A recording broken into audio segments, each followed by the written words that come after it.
देश भर में महाकुंभ की चर्चा हो रही है, जिसमें बड़ी संख्या में लोग स्नान करने जा रहे हैं। 144 साल के बाद आयोजित महाकुंभ का ये सुंदर संयोग और शुभ भी है, सभी को अपनी ओर खींच रहा है। भारत ही नहीं बल्कि विदेशों से भी बड़ी संख्या में श्रद्धालु प्रयागराज संगम तट पर पहुंच रहे हैं।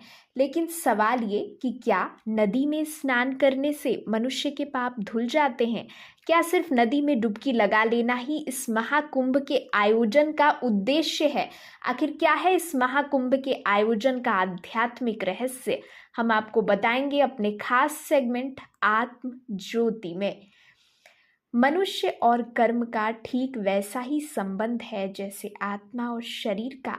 मनुष्य कर्म किए बिना रह नहीं सकता।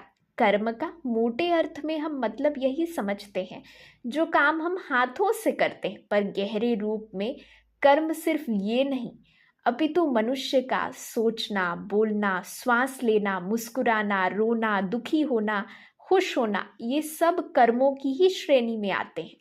आत्मा जब शरीर द्वारा पार्ट बजाती है और मनुष्य किसी दूसरे मनुष्य के लिए गलत विचार करता है, तो वो पाप कर्म कहलाता है, जिसकी सजा उसे भोगनी पड़ती है।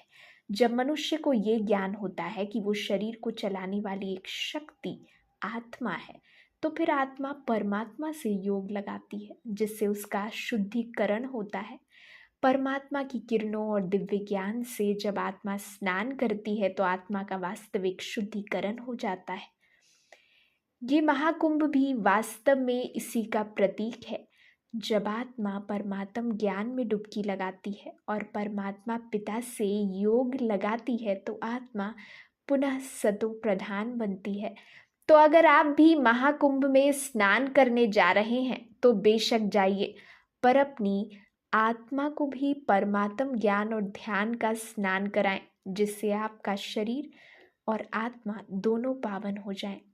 और महाकुंभ में तो आप एक दिन स्नान करेंगे, पर आत्मा को ज्ञान और योग का स्नान कराना नितांत आवश्यक है।